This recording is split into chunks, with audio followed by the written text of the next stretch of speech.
ಬೆಂಗಳೂರಲ್ಲಿ love sex ದೋಖಾ case ಮತ್ತೆ ಮುಂದಾಗಿರುವಂತದ್ದು. ಇನ್ನು ಬಿಜೆಪಿಯ ಮುಖಂಡ ಜಿಮ್ ಸೋಮಣ್ಣ ವಿರುದ್ಧ ಎಫ್ಐಆರ್ ಕೂಡ ದಾಖಲಾಗಿದೆ.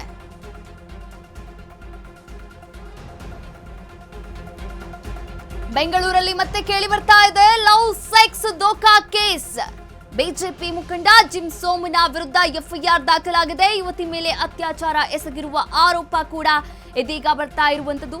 ಯುವತಿಗೆ ಮದುವೆ ಆಗೋದಾಗಿ ನಂಬಿಸಿ ಮೋಸವನ್ನ ಮಾಡಿದ್ರಂತೆ ಬಿಜೆಪಿಯ ಮುಖಂಡ ಜಿಮ್ ಸೋಮಣ್ಣ. ಇನ್ನ ಮದುವೆ ಆಗೋದಾಗಿ ನಂಬಿಸಿ ವಂಚನೆಯನ್ನ ಮಾಡಿದ್ದಾರೆ. ಲೈಂಗಿಕವಾಗಿ ಯುವತಿಯನ್ನ ಬಳಸಿಕೊಂಡಂತಹ ಆರೋಪ ಕೂಡ ಇದೀಗ ಬಿಜೆಪಿ ಮುಖಂಡನ ಮೇಲೆ ಕೇಳಿ ಬರ್ತಾ ಇರುವಂತದ್ದು. ಲೈಂಗಿಕವಾಗಿ ಯುವತಿಯನ್ನ ಬಳಸಿಕೊಂಡಂತಹ ಆರೋಪ ಕೇಳಿ ಬರ್ತಾ ಇದೆ. ಅಶೋಕನಗರ ಠಾಣೆಯಲ್ಲಿ ಎಫ್ಐಆರ್ ಕೂಡ ದಾಖಲಾಗಿದೆ. ಈ ಕುರಿತಂತೆ ಯುವತಿ ಲವ್ ಸೆಕ್ಸ್ ದೋಖಾ ಕೇಸನ್ನ ಕೂಡ ದಾಖಲು ಮಾಡಿದ್ದಾರೆ.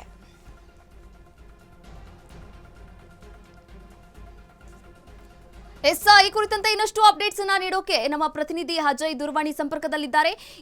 ಅಜಯ್, ಇನ್ನ ಸೋಮಣ್ಣ ಕೇಸ್ ಏನಿದೆ? ಬಿಜೆಪಿ ಮುಖಂಡನ ಮೇಲೆ ಈ ಒಂದು ಆರೋಪ ಕೇಳಿ ಬರ್ತಾ ಇರುವಂತದ್ದು. ಯುವತಿ ಇನ್ನು ಯಾವ ಆರೋಪವನ್ನ ಮಾಡ್ತಾ ಇದ್ದಾರೆ? ಈ ಕುರಿತಂತೆ ಇನ್ನಷ್ಟು ಅಪ್ಡೇಟ್ಸ್ ಅನ್ನ ನೀಡ್ತಾ ಹೋಗೋದಾದ್ರೆ ಖಂಡಿತವಾಗ್ಲೂ ಏನಂದ್ರೆ ಈಗಾಗ್ಲೇ ಈತ ಏನು ಬಿಜೆಪಿ ಮುಖಂಡ ಅನ್ನೋದು ಕೂಡ ಗೊತ್ತಾಗಿರುವಂತದ್ದು. ಅಂದ್ರೆ ಮಾಜಿ ವಿಧಾನಸಭೆ ಒಂದು ಎಲೆಕ್ಷನ್ಗೂ ಕೂಡ ಕಂಟೆಸ್ಟ್ ಮಾಡಿದ್ದ ಅನ್ನೋ ವಿಚಾರ ಕೂಡ ಈಗಾಗ್ಲೇ ಬೆಳಕಿಗೆ ಬಂದಿರುವಂತದ್ದು. ಈತ ತಾನು ಸಾಕಷ್ಟು ಪ್ರಭಾವಿ ಅಂತ ಹೇಳ್ಕೊಂಡು ಮತ್ತೆ ಸಾಲವನ್ನ ಕೊಡಿಸ್ತೀನಿ ಅಂತ ಹೇಳ್ಕೊಂಡು ಅಂದ್ರೆ ಪುಸ್ಲಾಯಿಸಿ ಬಣ್ಣದ ಮಾತುಗಳನ್ನ ಆಡಿ ಯುವತಿಯನ್ನ ಪರಿಚಯ ಮಾಡ್ಕೊಂತಾನೆ.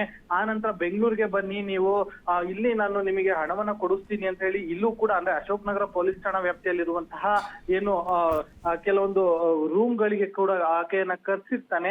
ಆ ನಂತರ ಅಲ್ಲಿ ಕೂಡ ಆಕೆಗೆ ಲೈಂಗಿಕವಾಗಿ ಕೂಡ ಸಂಪರ್ಕ ನಡೆಸಿದಾನೆ ಅನ್ನೋ ಮಾಹಿತಿ ಕೂಡ ಈಗಾಗಲೇ ಸಿಗ್ತಾ ಇರುವಂತದ್ದು. ಜೊತೆಗೆ ಯಾವುದೇ ರೀತಿಯಾದಂತಹ ಹಣವನ್ನು ಕೊಡದೆ ನಾನು ನಿನ್ನ ಮದುವೆ ಆಗ್ತೀನಿ, ನಿನ್ ಜೊತೆ ಜೀವನ ಮಾಡ್ತೀನಿ ಅನ್ನೋ ಒಂದು ವಿಚಾರಗಳನ್ನು ಕೂಡ ಆಕೆಯ ಜೊತೆ ಡಿಸ್ಕಸ್ ಮಾಡಿರ್ತಾನೆ.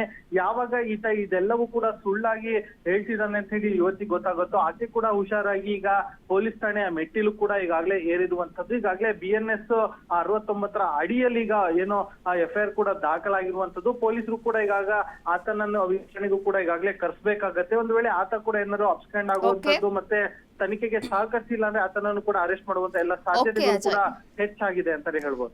ಥ್ಯಾಂಕ್ ಯು ಅಜಯ್, ತಮ್ಮೆಲ್ಲ ಮಾಹಿತಿಗಾಗಿ ಧನ್ಯವಾದಗಳು.